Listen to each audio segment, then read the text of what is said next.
Okay, so we're going to learn how to DJ table categories. Table categories is an interactive game that our MCs perform during dinner, and it's used, usually speaking, to give away the centerpiece at the table. So you'll hear a lot of MCs refer to it as the centerpiece game, but the official name for it is table categories. And it's called table categories because the MC will give a category to the table, and they'll have to pass a dollar bill to somebody at the table that matches up with the category. So there is some variation, and you'll understand a little better what I mean once we actually DJ it together here. But there is some variation from MC to MC. Everyone does it a little bit differently, and sometimes there's different songs involved and different categories involved. But for the sake of this video, I'm going to show you how Vinny, the owner, aka the Cat Daddy himself, does table categories. And if there's any variation, always check in with your MC before you do this, because like I said, different MCs do it slightly differently, but the concept is always the same. So here's the general concept. First, you need to line up the songs. So if the categories that we're using are smartest person at the table, sexiest person at the table, best dancer at the table, and biggest drinker at the table, you need a song that corresponds with each category. So the first category, the smartest, most of our guys use the Jeopardy theme. So test it. Cool. Now for the sexiest person, most of our MCs use sexy, and I know it. Now one thing to be very, very careful of when you're DJing table categories is you need to be really aware of making sure you have cue points set correctly, because you'll see in the game you're only playing each song for about 5-10 seconds, so it needs to be the right 5 or 10 seconds. In this, it looks like we already have a cue on Q3. I'm sexy and I know it. Perfect, that's exactly what we want. Now the next category is best dancer. So the Cat Daddy uses Can't Touch This, and this song doesn't need a cue because it starts really hot. Can't touch this. That's all you need. Cool. And then the final category, biggest drinker, we use Shots by Lil Jon. And again, we want to make sure that this is queued up to a good spot. So we don't have a cue set. Let's see where it is.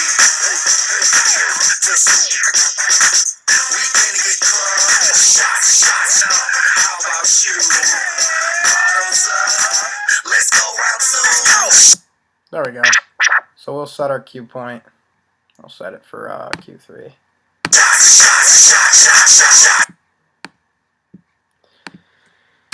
And so you have your category song set, but you actually need to preface this with the song "I Need $1," because the MC is going to ask each table to volunteer a $1 bill.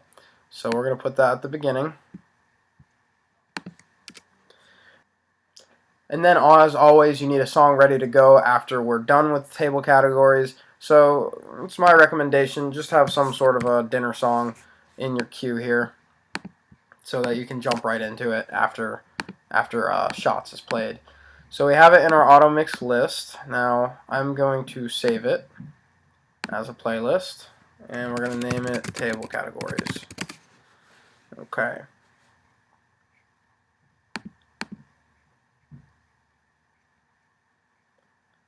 And here it is. So again, always you want to make sure that you have the next track ready to go, just like with introductions. But I'm going to actually MC this for you so that you get a good feel for it. Now this is super, super important.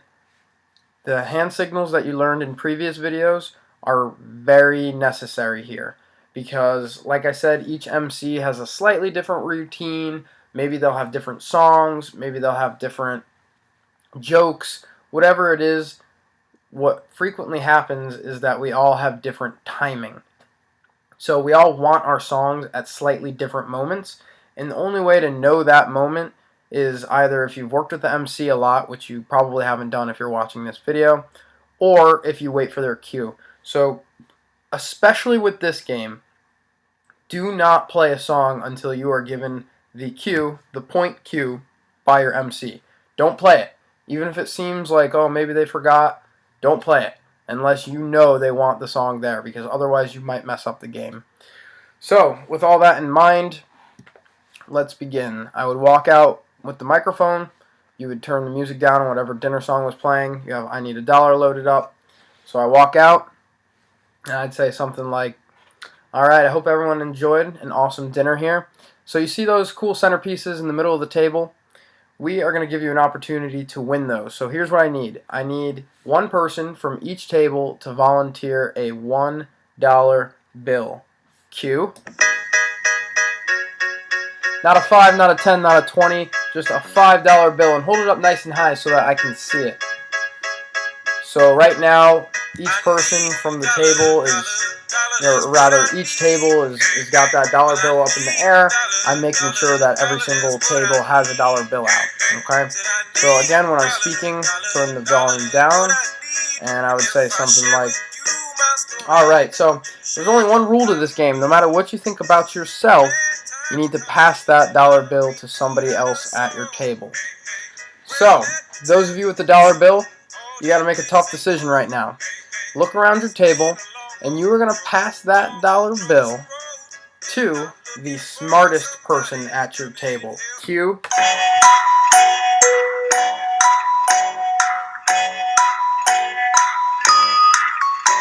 Alright, smartest people, you can just give a little wave. Cool. So then you get the other song loaded up. And you fade that out. Alright, now smartest people, you got to make a tough decision here, but since you're so smart, this should be easy. You got to look around that table and pass that dollar bill to the best dressed, sexiest person at your table. So, this is when a lot of DJs make a mistake of hitting play. Don't hit play right away, you're waiting for your MC's cue. So they pass the dollar bill to the sexiest person at their table, and then the MC would probably say something like, alright, sexy people, stand on up for just a couple seconds here, and on the count of 3, you are going to strike your sexiest pose. 1, 2, 3, cue! I'm sexy and I know it. And you want to make sure the volume is really bumping for this. Alright, cut it. Sexy people, we know you're sexy. You can sit down now. So, the next person that you got to pass that dollar bill to, sexy people, is someone that you're going to have trouble finding later, because they're right here in the middle of the dance floor busting some crazy dance move. Pass that dollar bill to the best dancer at your table. Okay, this is another spot where people sometimes hit play and the MC is not ready for it. Especially with best dancer, you need to wait for that cue, because this is what's about to happen. The MC would then follow that up with something along the lines of, alright, best dancers, we need you to stand up for just a couple seconds. And now Brittany and Raul, I'm thinking the only way to prove that they actually are the best dancer is to have them come on up on the dance floor right in front of the head table and show off their stuff. So best dancers, get on up here. So then all the best dancers from each table make their way to the dance floor. And then the MC might give them a couple more prompts. And then they'd probably say something like, alright, DJ, hit it. 1, 2, 3. Can't touch this. Can't touch this. So now, during this, everyone's busting some crazy dance moves. You're getting the next song loaded up. Can't touch this. And again, remember, it's 2, 3. So we got Grandma doing the sprinkler. Crazy stuff's happening on the dance floor. At some point, your MC will be like, alright, thank you, best dancers. That was awesome. You can go ahead and head on back to your seats. We have one more category to pass that dollar bill to. So all the best dancers get back to their seat. And then the MC will go something like, alright, now best dancers, look around your table, and you're going to have to hand this dollar bill to somebody who's also going to be hard to find later, because they're at everyone's favorite place, the bar. Pass that dollar bill to the biggest drinker at your table. Okay, so they pass the dollar bill, biggest drinker gets it. Alright, now biggest drinkers, we need you to stand up if you still can. And clearly you have an alcoholic beverage in front of you, but even more clearly you have an untouched glass of water right in front of you. Pick up that glass of water, and we're going to do what is called hydration. So on the count of 3, you are going to chug that water. Ready? 1, 2, 3, chug! Again, you want to make the volume, make sure the volume's real high at this part. Don't make people's ears bleed, but you definitely want the volume going. Alright, cut it. Clearly these people do not need long to chug. So, here's how the game works. Biggest drink, you have not won the centerpiece, but you have won the dollar bill to tip the bartender. The winner of the centerpiece goes to the best dancer for having the courage to get on up and show off their dance moves. We're going to need them later. So everyone enjoy the rest of your food, and we'll be with you in just a little bit. And then have your dinner song ready to go. We'll be with you in just a little bit. And you go right into your dinner song. So, the big things here, again, it's not even so much the specific routine of the MC or even the specific songs, although most of our MCs use some sort of combination of these songs, and it's usually in a similar order. But what you really need to be good at is making sure your cue points are set, making sure that you're listening to the cues of your MC, and making sure that they don't have a routine that's different from this. So, this is another one of those circumstances where there's a little bit of pressure on you, and this is one of the areas that our MCs are really relying on our DJ assistants to not just understand it, but to have mastered this. So, practice this, make sure that it totally makes sense, and yeah, it'll be that much better. You're going to make a big difference on events, and you're going to really earn the trust of your MCs when you can do the little things like this really well.